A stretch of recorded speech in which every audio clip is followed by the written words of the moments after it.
Welcome to the Enlightenment Podcast to everybody coming in from around the world as we dive into meaningful dialogue about Palestine, offering an insight and context that is sorely missing from mainstream media as we delve into Palestine's rich traditions, culture, and history as well. Today, we are joined by Bob Suberi, a Yemeni-American Jew and Vietnam veteran who was recently arrested by Israeli forces while attempting to break the Gaza blockade aboard the Freedom Flotilla.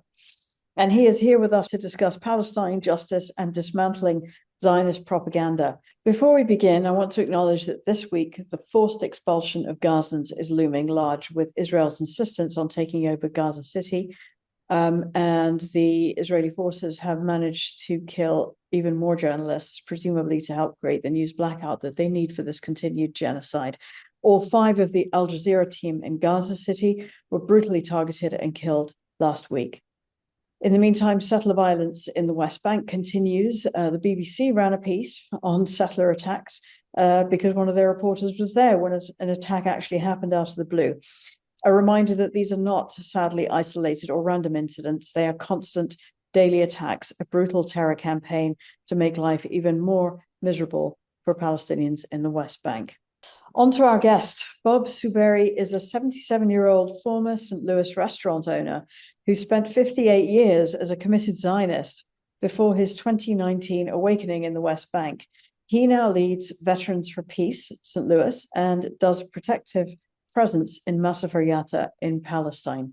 Hanan, how did Bob come to our attention for the podcast? So Anna Lipman, a Canadian Jewish activist who was also at Masafer Yatta, protecting, if you like, introduced us to Bob.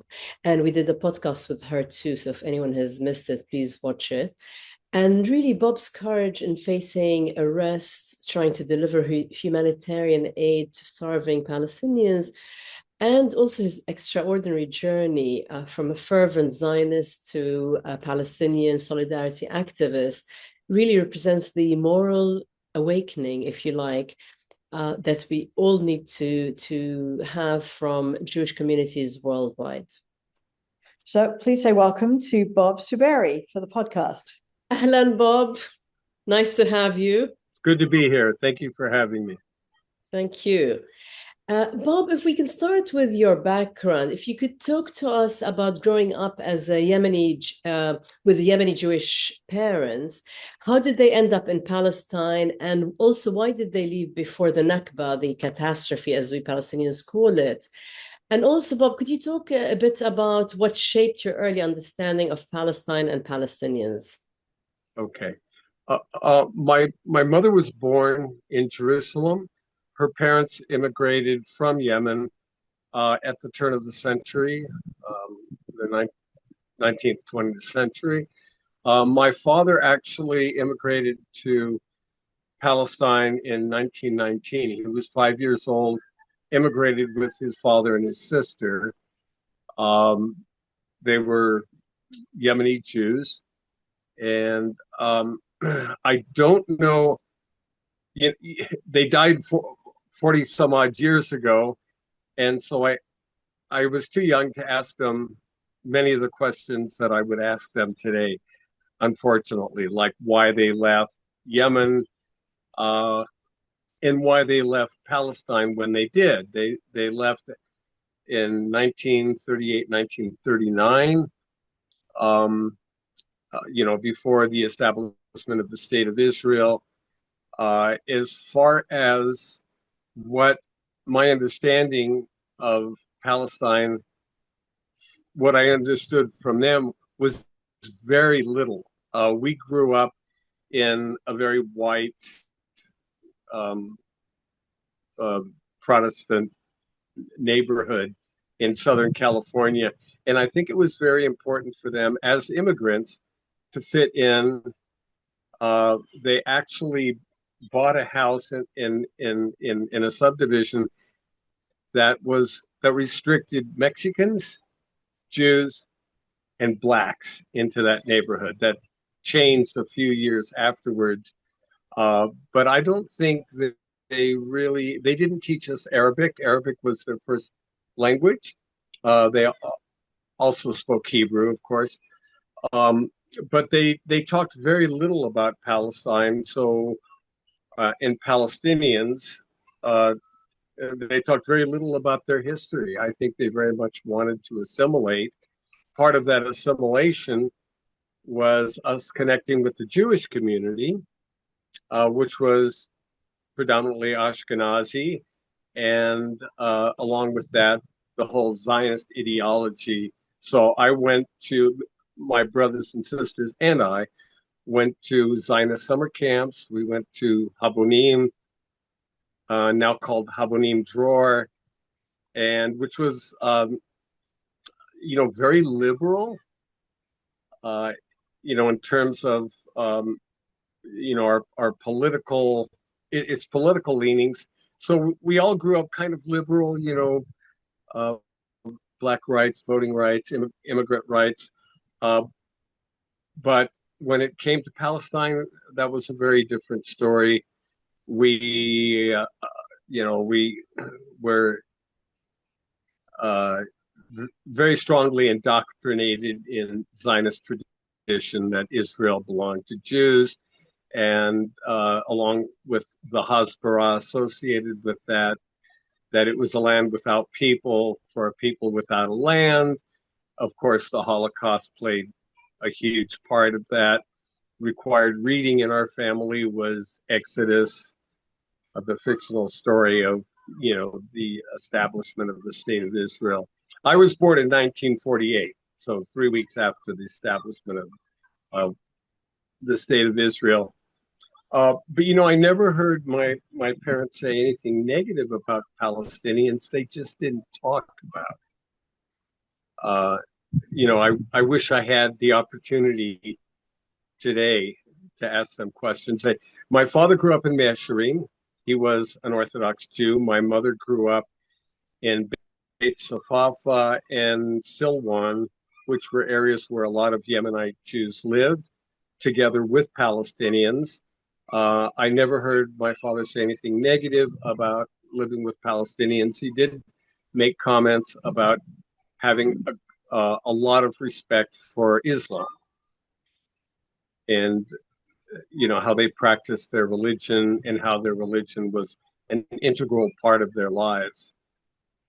Yeah, yeah. It's so interesting that you're describing something I've noticed with actually a lot of Jewish people that we know. It's like, the most liberal people in the world would never dream of saying, no, actually black people or Indians or anybody else should have slightly less rights than anybody else. But when it comes to Palestinians, that kind of is that the ingrained conditioning is really difficult. So as a storyteller, I'm always interested in what moves my characters over those kinds of humps of conditioning and creates a different reality or transforms a worldview.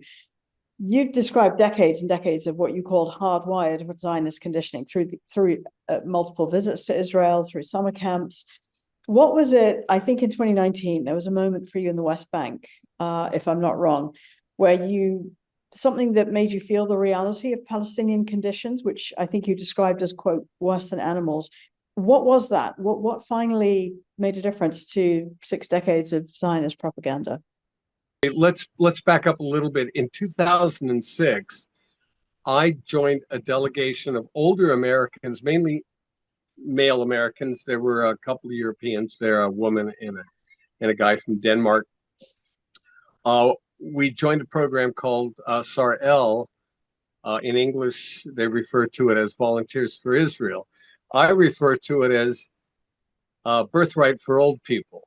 It was right after the Hezbollah rocket attacks in northern Israel, and many Jews felt we had to reestablish our connection, do what we could to support the State of Israel. And I volunteered for this delegation, and I was with people. It wasn't anything we did because we didn't do anything really. We were supposed to be working on an army base, but we didn't really provide much in the way of support. We wore the army uniform. We fell out in the morning, in our military regalia, and they did roll call, much like you do in in the military. So it was more like, you know, play acting, the part of being in the army and supporting Israel and working in the supply center. So we didn't really do very much, but what impacted me the most was the conversations I had with the other delegates in the barracks at the end of the day. And I found that I politically and in other aspects of, you know, how we look at other ethnic groups, I found I had very little in common with them. I found them to be very hawkish in terms of defending attacks on other countries, specifically Palestinians. I didn't know enough about Palestine and Palestinians really to reply, but their attitudes towards the people was that they were subhuman and they should be killed. If not, you know, if no other way, with a nuclear weapon. Oh. I mean, I'm not joking. This is what I heard. I heard conversations about, specifically in Kenya, the blacks in Kenya, how when the English left, when the colonizers left, the Kenyans just let all the infrastructure go to hell. And the comments were that they were just incompetent and couldn't even maintain the gift that the colonizers brought to them. And I finally said something, you know, to the effect that, well, maybe they didn't want these things. Maybe they wanted to get back to their rural agrarian lifestyle. And they looked at me like I was from outer space. But there was a lot of that, these kinds of conversations. And in the end, you know, when I got back home, I started questioning who I was associating with, why, and did I really belong? I was having a lot of self-doubt. And I started reading more critical material on Israel, Palestine. And it was many years before I'd been to Israel many, many times. I have a big family there. Never even considered going across the Green Line and seeing what it's like on the other side in Palestine, in the West Bank. And I finally decided that, you know, talking to some friends, that might be a good thing to do. And that's what happened in 2019. You know, my first visit to Israel was in 1969. I was on R&R, or relief and relaxation. I was stationed in Vietnam, and I went to Israel and met my family there, and they took me around. Many of my family, my aunts and uncles, that is, fought in the Palmach. They were, you know, ardent Zionists and supporters of the state of Israel, and, you know, who was I to doubt that? And it was an interesting experience. It was my introduction to Israel. What was remarkable about that whole experience was when I flew back, I was on the plane, and I remember I was sitting next to this English woman who was a lot more up on current events and political matters than I was. And we just made small talk, and she asked me where I was coming from. And I said, oh, I'm coming from Israel. And she said, yeah, it's really a shame what's happening to the Palestinians there. And I immediately ended the conversation with her. She was, to me, making a comment like that meant she was anti-Semitic. And, you know, I remember this distinctly. And it was many years before I started questioning, my own acceptance of Zionist ideology. So I did a lot of reading. Uh, I read things that I wouldn't have read before. And I also did some activist work in Venezuela, in Cuba, and in Nicaragua. And at some point, I decided, my family comes from the Middle East. There's a conflict going on there. I should find out more about that, and that's what precipitated the delegation I took in 2019 with the Center for Jewish Nonviolence. And Bob, just for the audience who don't know what the Palmach is, I think they're part of is it the Irgun or the Haganah? They were the military arm, and they're quite, how shall I say, they participated in the early genocide and the massacres against the Palestinians. Yes, yeah. That's correct. Yeah. I mean, they were the beginning of the IDF. I mean, all these groups together formed the IDF, and some were, more brutal than others. Yeah, and absolutely, and then for us, we don't really consider them as the IDF because they're the occupying brutal force. But anyway, that's I think the world knows them as IDF. And Bob, can you tell the audience also what is the Green Line, because people don't know? And as Shamim said, when you did go to, well, I guess when you went to the West Bank, as you mentioned now, with the Center of Jewish Nonviolence, how did it feel when you finally encountered the reality of Palestinian conditions? And I think you described it as worse than animals. And how did that finally shatter almost decades, of Zionist propaganda and conditioning, if you like? Yeah, well, I did kind of, like I said, I did a lot of reading, and I knew that a lot of the stuff that I had learned, a lot of the, indoctrination that I accepted as fact when I was younger was bullshit. And I wanted to see for myself what was happening in the West Bank.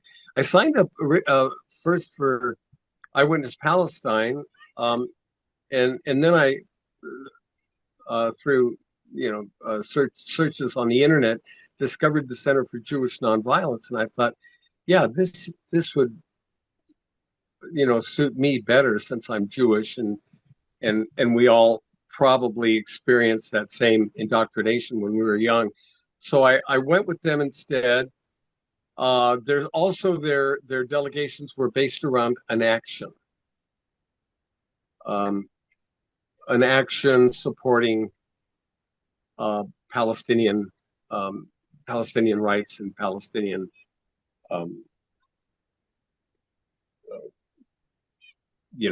Palestinian existence, let's say. Yeah. So what we did,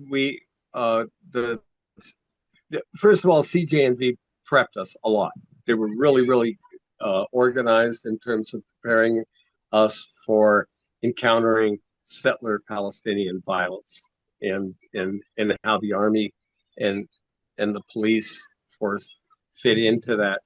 So the action that the delegation was centered around was reclaiming a spring that settlers had taken over. This spring was used by Palestinians in Masafer Yatta for watering their livestock and also for their own drinking. It was very clean spring coming out. It's called Ain al-Beda, the white spring, and it had been taken over by settlers from a nearby settlement, and they were doing the laundry in it, swimming in it, and basically making it unfit to drink. We went there, we cleaned it up, we changed the name from Ain al-Beda Spring, which was the name of the settlement, back to Ain al-Beda. And of course, we didn't expect that this would not be challenged it all, and it was the settlers immediately came, changed the sign. We had a lot of people there, and then the police came, and the settlers, they protected the settlers. The settlers retook the spring after we had cleaned it, and it was a typical settler takeover of Palestinian resources and Palestinian land.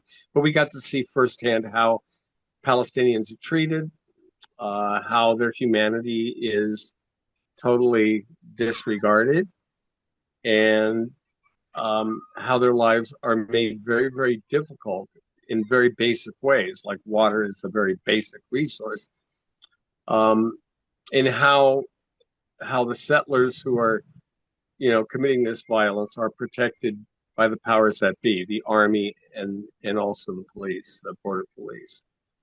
So it was a fairly lightweight encounter, but it showed us a lot in terms of how Palestinians have no rights. They haven't had any rights since 1967. It's almost 60 years. And so it was an introduction for us. And, we're all just coming in there, many of us for the first time seeing this. So it was an introduction. And the following year, the delegation that I was on in 2019 was 10 days. I left with the impression like, wow, that was interesting, but it was so short a period of time. I really didn't get a chance to meet anybody, to really form any relationships with Palestinians. And I really wanted more. I wanted to see more. And the following year, the Center for Jewish Nonviolence started a pilot program called Hinenu. In Hebrew, that means we are here, where you actually live in the West Bank in a Palestinian village. The village that I lived in was the village that I'm in right now, called Al Khair. And you got to see day to day what's happening with respect to not just settlers and villagers, Palestinian villagers, but also with the occupation forces that protect the settlers in every way. And in fact, the settlers are, what I call the tip of the spear of, the institutional theft of land and denial of rights of Palestinians. So that was a great experience. I could go into a lot of details about particular encounters that we had. There were several violent encounters. I ended up in the hospital twice, attacks by settlers, not by the IDF or the police force. And the question, I would file a report after I got out of the hospital, and the common question was, why were you there? By the police. They would ask me that, and the other comment that really stuck out in my mind was, so if you weren't there, this wouldn't have happened to you. Yeah, so sort of putting the blame onto you. Exactly. Yeah, exactly. The underlying problem. Yeah. And in Arabic, the village Al Khair means the mother of goodness. So I guess not much goodness you've encountered there by the settlers.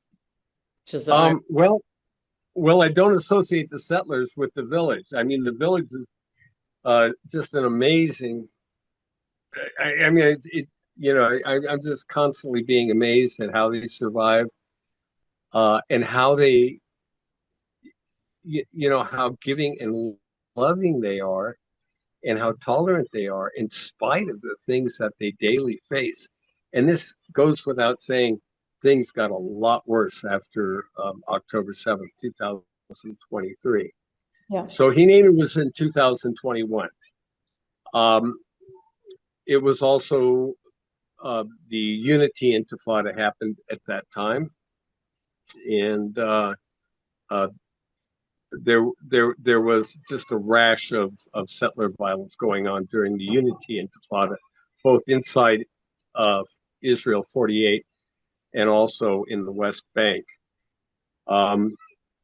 Then I came back in 2022 on my own, stayed in Al-Khair for a couple months, came back in 2023 right after October 7th, and experienced, we're here doing protective presence, supposedly.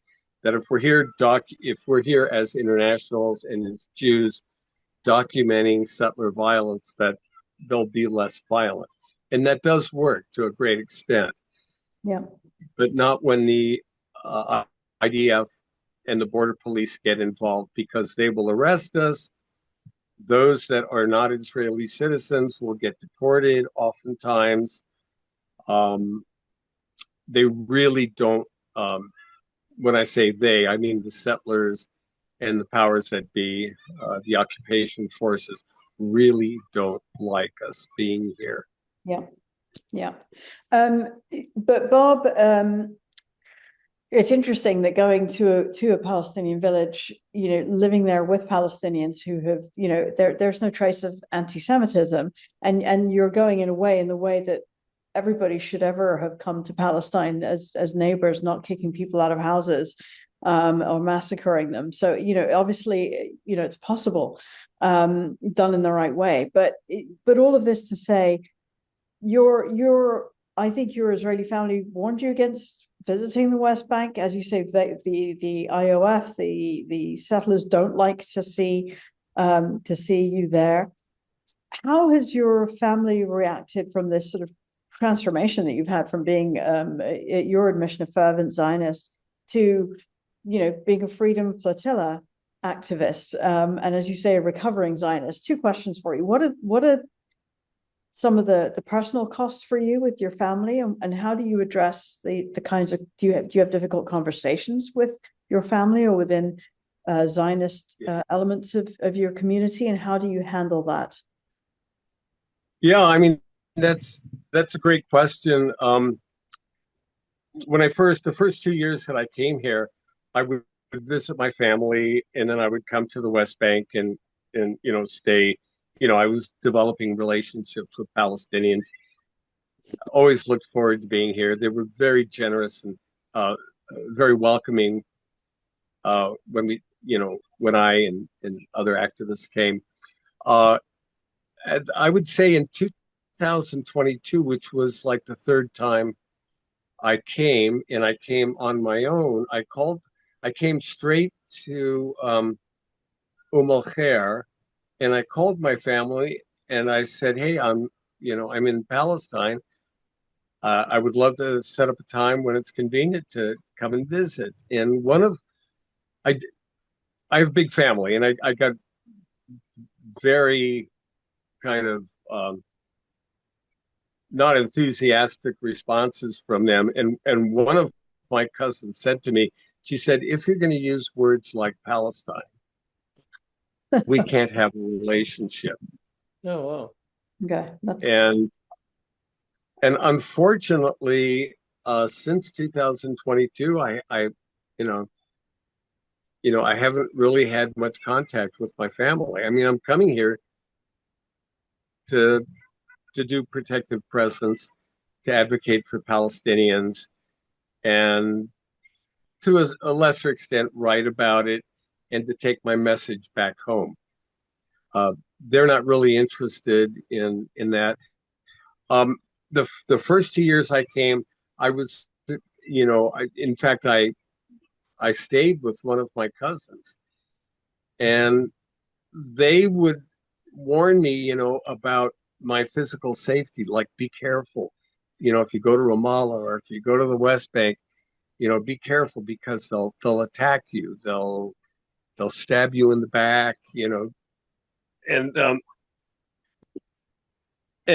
so I mean, after a while, me being here and spending all this time here, they they had to come to the realization that no, I certainly came to the realization that no, it's not really a physical threat that they're concerned about. It's an ideological threat. Mhm. And the first 2 years, I saw them a lot, and they would set up. They would invite me to get-togethers, them with their friends, and the spotlight would always be on me and what I was doing. I mean, at some point, that always happened, and it got to be really uncomfortable.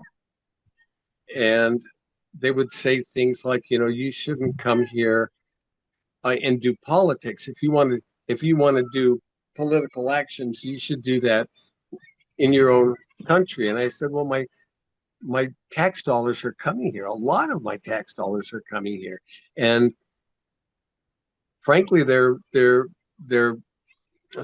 supporting and financing actions and aggressions that I don't support. And so yeah, I'm speaking out here. Well. Yes, absolutely. So they're considering you presumably this, I hate this phrase, but a self-hating Jew for this kind of stance. Were you able to help them or anybody understand that opposing Zionism is not opposing Judaism, and these two are not the same thing? And my follow-up question to that, Bob, is do you still consider yourself a Zionist? No, I don't consider myself a Zionist. I mean, it's really hard to justify Zionism. I mean, for a while there, I was thinking, well, there's good Zionists and bad Zionists. And then you read the diaries of Theodor Herzl, the founder of Jewish Zionism, and he clearly says, we can work with the landowners, but the peasants, we have to discreetly, disperse them off to some other country, some other place. So, there's another book called The Land Between Two Peoples, which I read, and it was compiled by a friend of my sister's, and it's the writings of Martin Buber, who was a liberal Zionist back in the day. But Zionism is after 1942 became the Zionism we know today, and it never changed. I mean, it's not like it went between liberal and not so liberal. What's happening today is the end result of basically a racist ideology. At least that's how I see it here. And I just don't see how I can be a Zionist and support Palestinian liberation. I will work with Zionists. There are Zionists that are not ready to let go of this, this idea of, God granting us this land and this belonging to us, this biblical claim that the land of Israel belongs to us. But I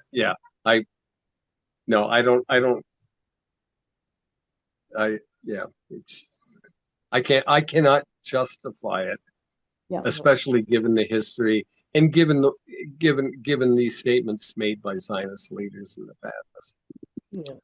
As far as my family goes, I invited them to come to visit, come to Al-Khair.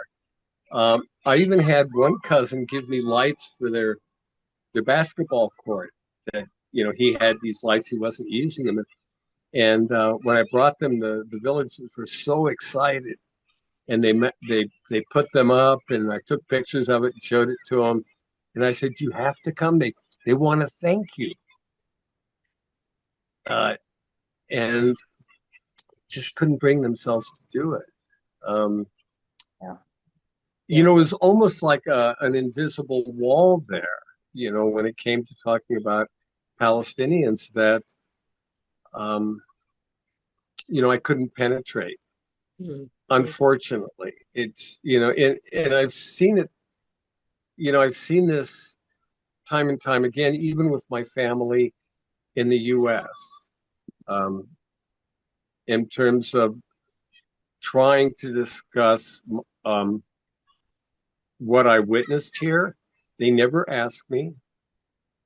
They'll say something like, well, I'm glad you made it back safe, glad you're home.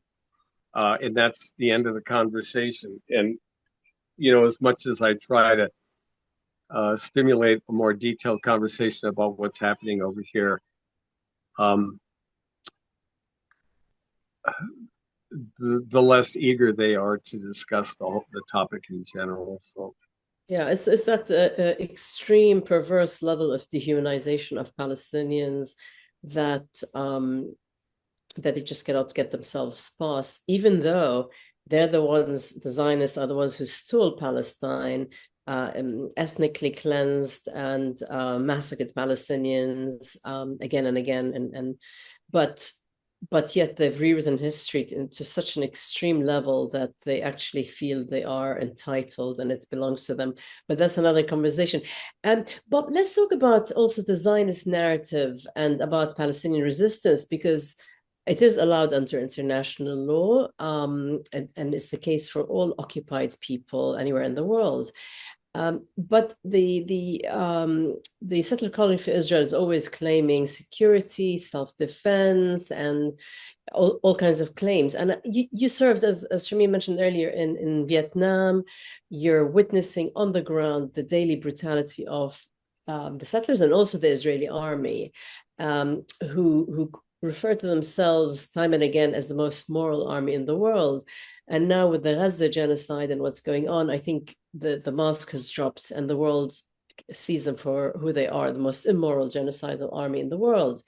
But could you talk about any specific evidence you've witnessed or uncovered about their tactics that our audience should listen to?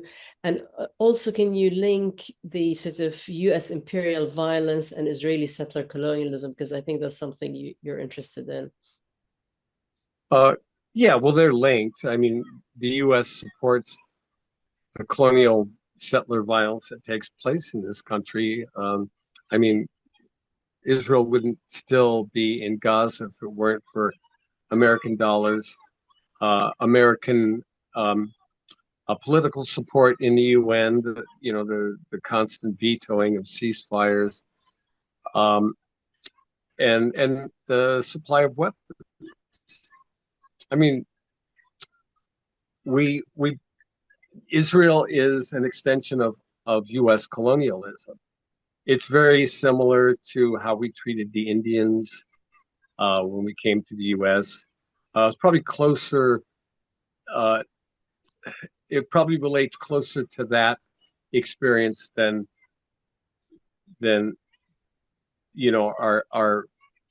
black slavery in the US. What I've seen in action on the ground here is both settlers and the civil administration, or the authorities in Israel, provoking Palestinians to react in a way that would justify them coming in with the big guns. I see October 7th as part of that. I mean, there's 17 years of brutal occupation of Gaza, where Israel controlled everything going in and out of Gaza. The terminology they use, mowing the lawn, going in and massacring hundreds of people at a time, that's mowing the lawn. Mm. That term kind of exemplifies how the Israeli authorities value Palestinian life.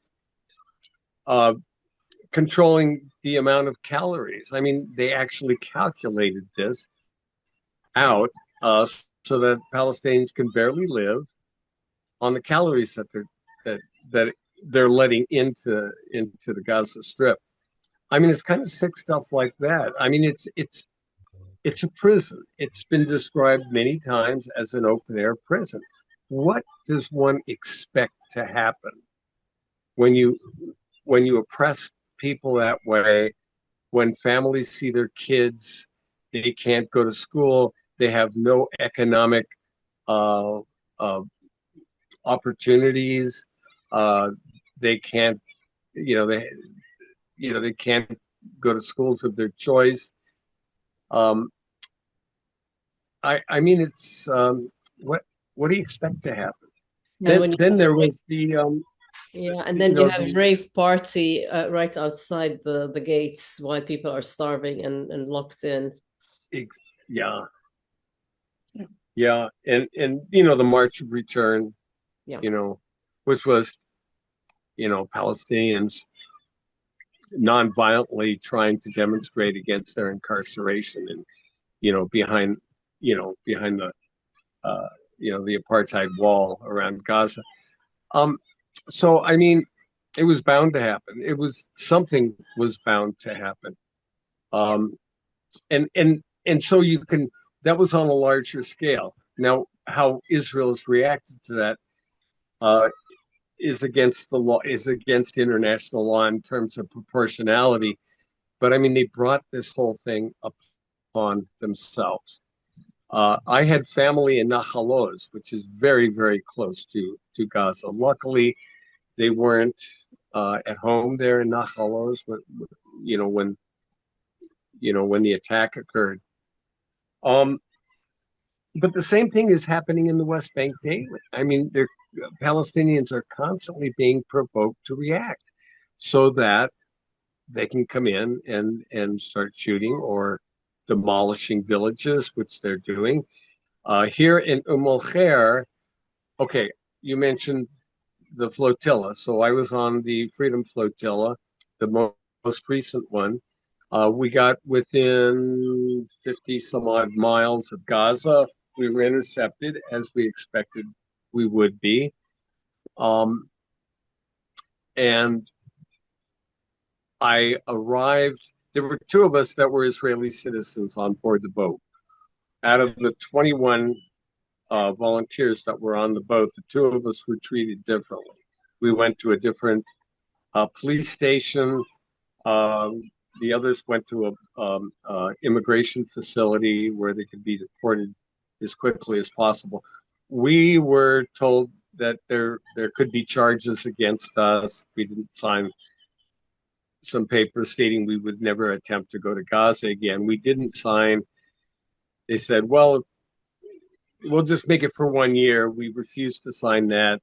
Then they said, well, we'll make it for 2 weeks. We wouldn't sign that. We said, on principle, we can't. You have no right and no authority to prevent us from going to another country. Anyway, they finally let us go after only 6 hours. They were very nice to us. They did shackle us for a very short period of time, but they let us go, and we had lawyers lined up through Adala. I had given the lawyer contacts for people in Israel, Palestine that I wanted her to contact, let them know that I was here. So when we were released, the lawyer got a call from Odeh Hathalim. Odeh was recently killed. Odeh, it was a funny conversation. She hands me the phone. She says, a friend wants to talk to you. So I talked to Odeh, and we laughed and joked. He said, oh, you're here. When are you coming to Khair? And I said, well, I don't know. I haven't slept or eaten for 30 hours. So let me have the night off. I just got to get some sleep, and then I'll come tomorrow. Well, the next day he was murdered by a settler. And so I never did get to see him. And then what happened after that, after he was murdered, what happened after that, when I finally got to al-Khair, was in some ways worse than, you can't say it's worse than the murder, but the villagers had set up a mourning tent for Odeh. The police came, the army came, they started shooting shot grenades off, tear gas, and they dispersed everyone who came to mourn his death except for the people that lived in the village. They did the same thing the next day. Both nights, that first night, they arrested, I think, 4 Palestinians. The next night, I think they arrested 8. I might have that reversed. In total, they arrested 18 innocent Palestinians. In other words, punishing the victims. And they were held for up to 10 days. They cut the water supply going to half the village. So the women of the village went on a hunger strike. While they're mourning, they're mourning. Odeh wasn't just any villager. Odeh was one of the main organizers, one of the main fundraisers, one of the main providers of families that couldn't work or had sick children, which was the case, for two specific families. Odeh was a very, very important, loved member of the village, spoke perfect English, and Arabic and a little bit of Hebrew, but all the activists knew him well. I mean, he was known for the many, many different relationships that he had with, people of varied nationalities, political beliefs. He was well known in Hebron. Or Khalil. He was well known in the town of Yatta. I think he was singled out because he was such key personality in the village. And it was devastating for the village. It was also devastating for a lot of us that knew him and loved him and expected to see him. So they would come on Friday night. They would be dressed in their religious garb, with the kippah and the tzitzit hanging down, and their white shirts and dark trousers, march through the village with their children and with their M16s strapped on their shoulders, going to a spot that they had established earlier on in the year. Used to be Palestinian, part of the Palestinian village. The settlers claimed it as a religious site. They claimed it on Tu B'Shvat, which is a celebration, a religious celebration for the environment. They planted all these olive trees, which granted them ownership of the land, according to them. And so they often use it, even though they have a modern temple. I mean, their settlement is like an American suburb. It has every amenity you could hope for. It has electricity brought in. It has water piped in. It has gas piped in. None of this is available to the village of al-Khair, even though it traverses their property to get to the settlement. And they have a large modern temple.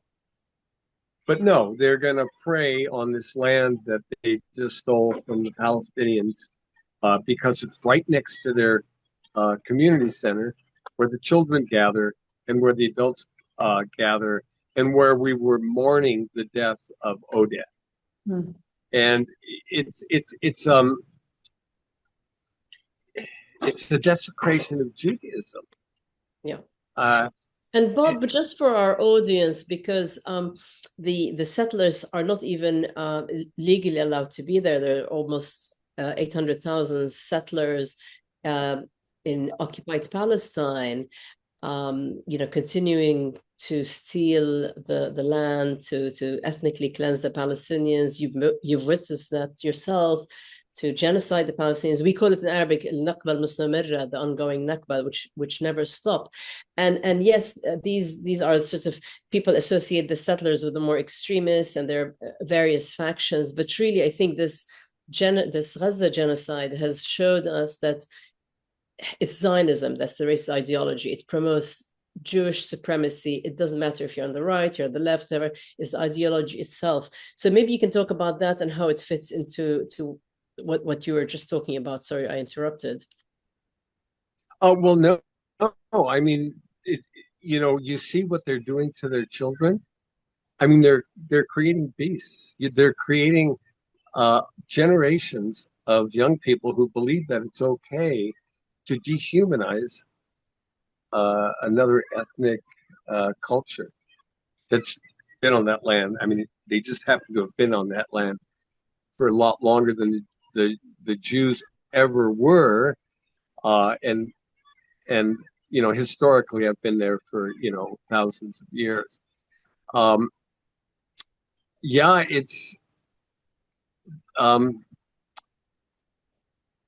you look at it and you see it and you wonder how these people can justify it, how they can justify. They accuse the Palestinians of teaching their children to hate. The Palestinians do everything in their power to protect their children so that they have a childhood from the reality of the occupation until they can't anymore. Obviously, there comes a point where the young children grow up and they follow in, the elders' lead in protecting their village, but they don't hate, and they do have a childhood, and they're beautiful, they're playful, they're accepting of the Jews and non-Jews that come there, to work with them in protective presence. I mean, it's just sick. Yeah. So they serve a very important function in terms of making life difficult for Palestinians. And so the powers that be, these Israeli civil administration, which is part of the army, and the police, they all work together in different ways to displace Palestinians. They make their life very difficult. They kill members, important members of their community. They make any kind of economic viability for these villages almost impossible. They're controlled in every way.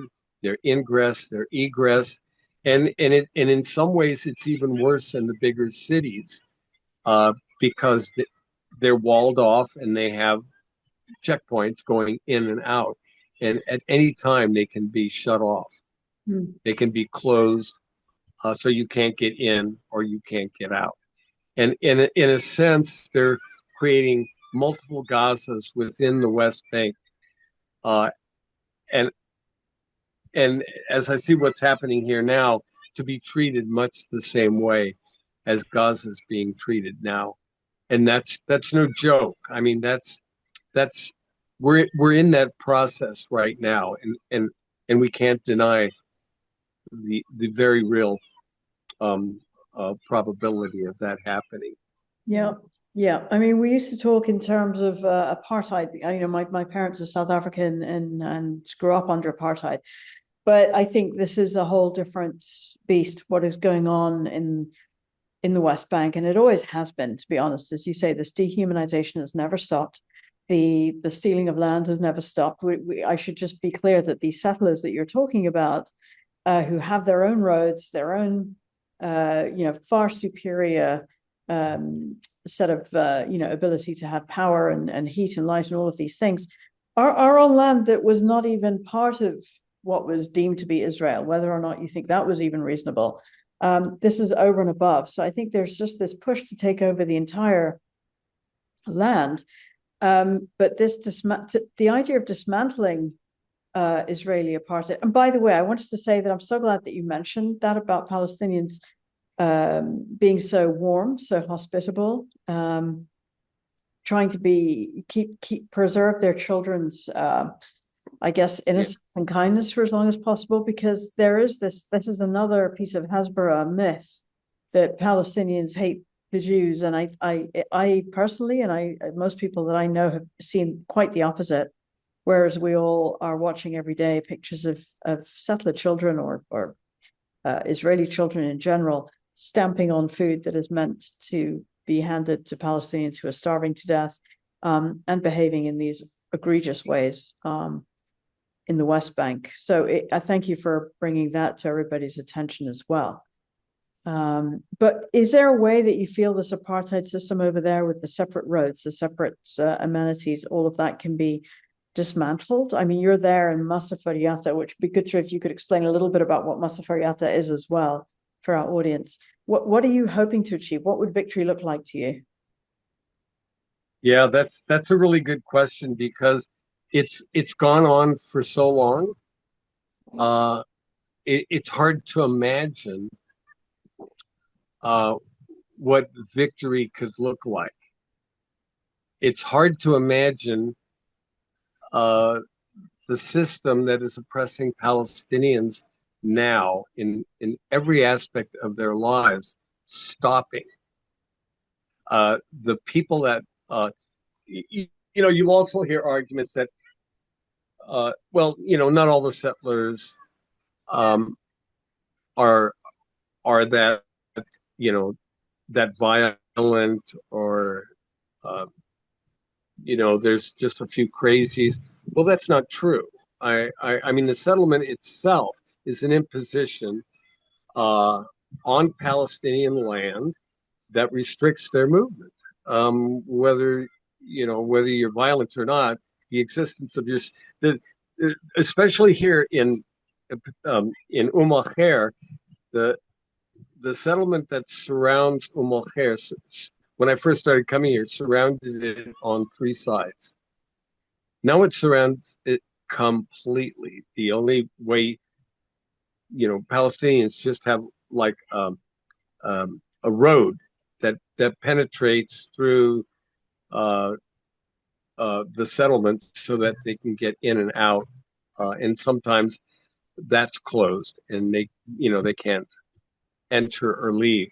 Oftentimes that road is closed off. When it is closed by settlers alone, without the army, manning the checkpoint. Yeah.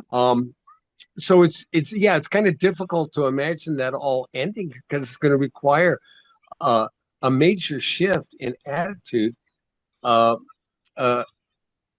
people that have, since they were at a very young age, taught that Palestinians are the enemy and that they're lower than animals and that they don't deserve to live. But the first thing that's got to happen is that they have to have some rights. Palestinians have no rights. There's no laws protecting Palestinians. They have no recourse. Now they can go and file a complaint at the settlement of Kiryat Arba, next to Hebron. But oftentimes those complaints are never acted on or totally disregarded. I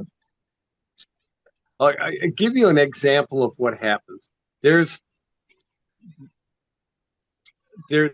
was a well-respected Palestinian man in a village right next to Tuwani. It's a small. It's not really even a village. It's a collection of houses that are owned by Palestinians next to Tuwani, which is a village not far from Khair. He helped a lot of people. He's a guy that's really capable. He can build things and he's very generous. He settlers have been encroaching on his land for a while now, and they started building a fence when I was here earlier this year. In April, they started building a fence, incorporating his land into an outpost. Well, his son took the material that they had put on their land and moved it across the road. The settlers saw that happening, so they started beating up on the son. And then the sheik saw that, went over and tried to help his son. He didn't fight with the settler. He just tried to help his son up. Then he started getting beaten up. He got pushed to the ground, was shot by the settlers M16 while he was on the ground. The settler pulled out his M16, shot him in the leg, and then the army showed up and refused to let the Palestinian ambulance stop the bleeding. So when he ended up in the hospital, they had to cut off his leg because it received no blood for a long period of time. He lost his leg. While he was in the hospital, he was handcuffed to his bed. He was guarded by 2 IDF soldiers or IOF soldiers.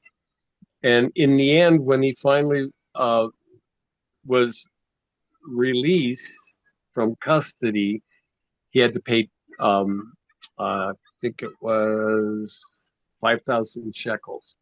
And his son was fined an additional 5,000 shekels. So that's 10,000 shekels, is about 3,000, almost $4,000 for being attacked.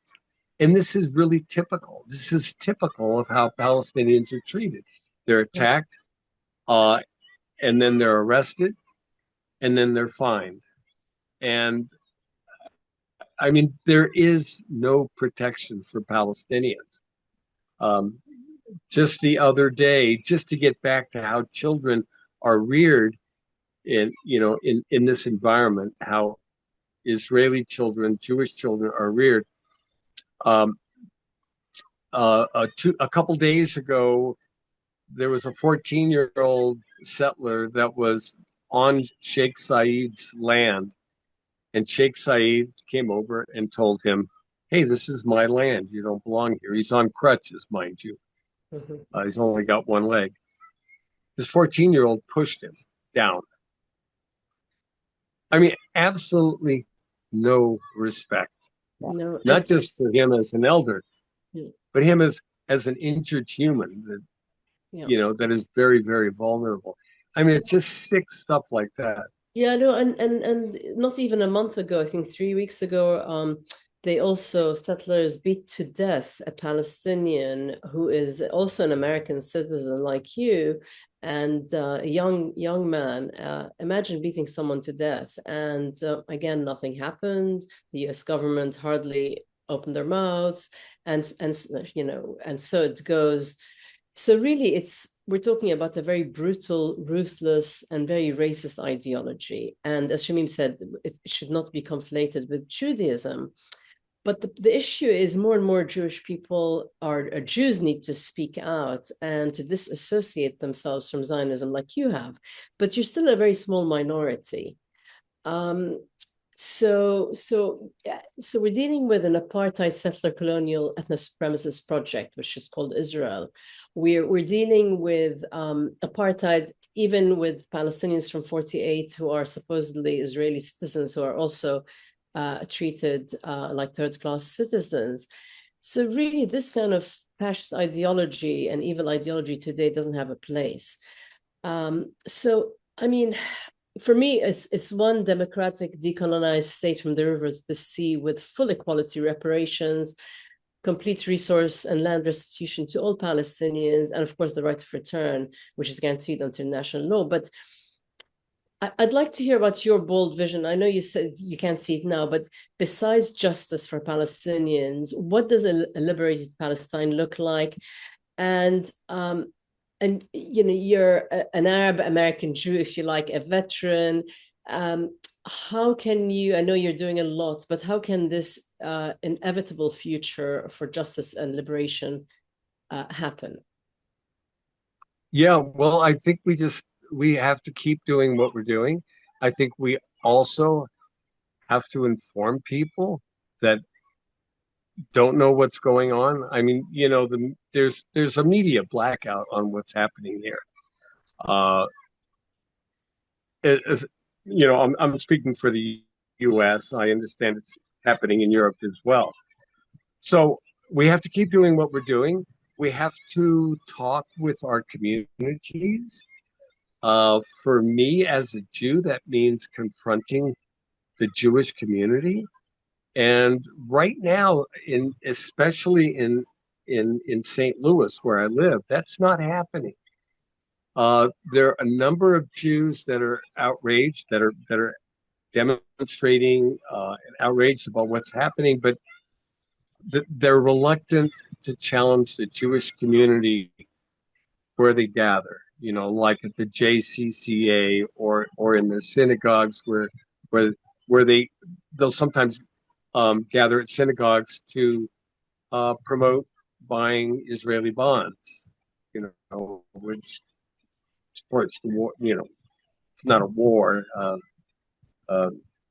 So it's a persecution of and the theft of Palestinian land. So I mean, we just have to keep doing it, and we have to do it in ways. We have to stop defending ourselves. First of all, this accusation of anti-Semitism is absurd. Yeah. Even they're using the redefined definition of anti-Semitism by the International Holocaust Remembrance Association. They're using that in a way that the authors of that definition did not intend it, and they have spoken out about it, that criticism of Israel is anti-Semitic, and that's clearly not. And we have to start, I think we have to stop defending ourselves and start,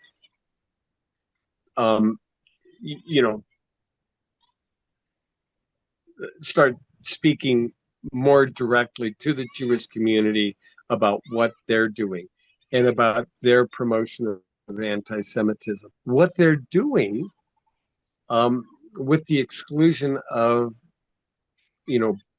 bought and paid for leaders of Western countries and many Arab countries is turning people again. Popular opinion internationally is radically changing against Israel and against what Israel is doing to Palestine. And if we can't see that, if well-intentioned Jews can't see that, then we have to confront them with it. Yeah, agreed. And it sort of is easier. But I think we have to speak to our communities. Yeah, and I think it's easier coming from within the community sometimes, when you can speak to the community versus some Palestinians.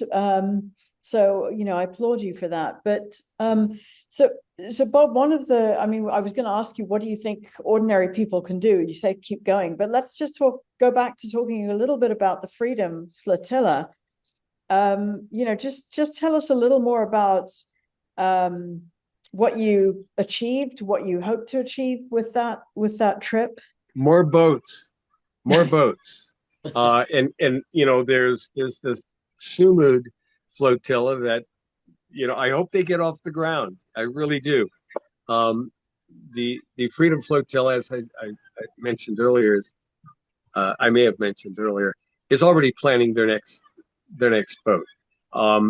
We have to have flotillas. I mean, right now it's one boat at a time, but a flotilla is many boats. Huwaida Arav, who is a Palestinian Israeli, is just an indefatigable promoter of. I can't say enough about her, and we have to support organizations like that and keep the boats going, because I mean, people will often say, why do you do it? You know you're going to get intercepted. No, No, we don't. Maybe, maybe a boat will get through. I mean, there were boats that got through in 2007, 2008. It's been going on that long. But it also brings world attention to the blockade. I mean, the blockade of Gaza is by air, land, and sea, and it's against international law. Everything that Israel did to intercept us was against international law. It was piracy on the high seas. It was kidnapping, and they do this with total impunity because world leaders are bought and paid for. So it's up to civil society, and that's what I love about the flotilla. There's no organizations backing the flotilla. It's an organization that springs from civil society, people that know that their governments are not going to do anything, so we're going to take action on our own. We have to take action in our homes. We have to raise awareness in our communities. We have to talk to our legislators, and we've got to step up. And I, as a Jew, have to step up our confrontation of our Jewish community, because the Jewish community in St. Louis dominates the narrative with regard to progressive actions, whether it be immigration rights, women's rights, health care. They're right there, and in dominating that narrative, they're very successful in quashing any criticism of Israel for what they're doing against Palestinians, and we have to call that out. There was a really good article, and it was in a minor publication in St. Louis because none of the major publications would print it. I can't remember the title of it, but it was by Michael Berg. This is happening in Gaza and also happened in St. Louis about 8 or 9 years ago. And he calls out the leaders in the Jewish community for their inaction regarding the genocide that's taking place now in Gaza. And at the same time, speaking for, eloquently for all these other causes. And, those are actions. That article is an action that we can take, calling out the hypocrisy of our local leaders and also leaders in our own communities. But I hope you'll read that article. It's a really good example of what can be done. Right. Yeah, no, I will for sure. So Bob, you talked very eloquently about influencing the Jewish American community. Can you give us one memorable message you would like our listeners to share with people around them, especially when it comes to standing with Palestine against pressure to remain silent, and especially for Jewish Americans, particularly who struggle with the kind of family pressure and the community pressure that you just talked about?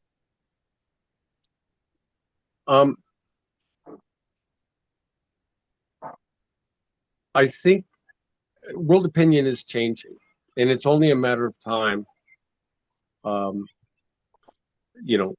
Time is a prized commodity right now with what's happening.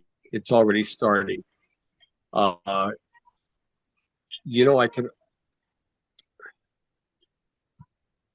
don't know what else to say about it, except for if you're questioning, if you have doubts, come and see.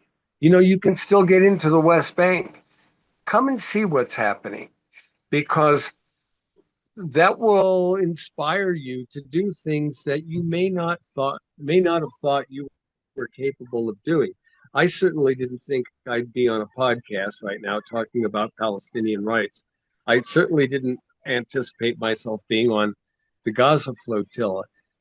But the outrageous things that I've seen here.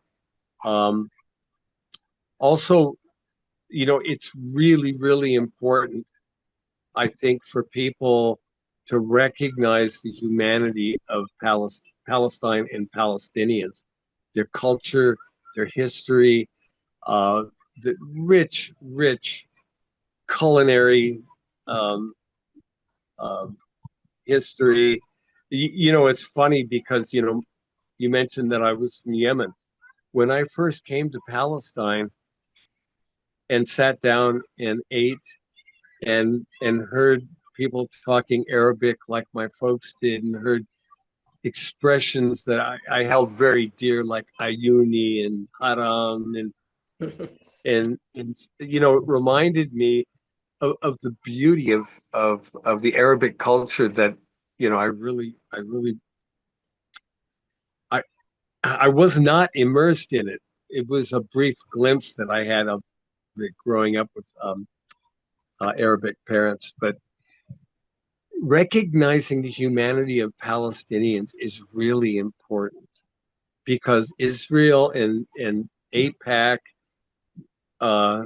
do everything to diminish and attack the humanity of them, and not just their humanity, but the culture and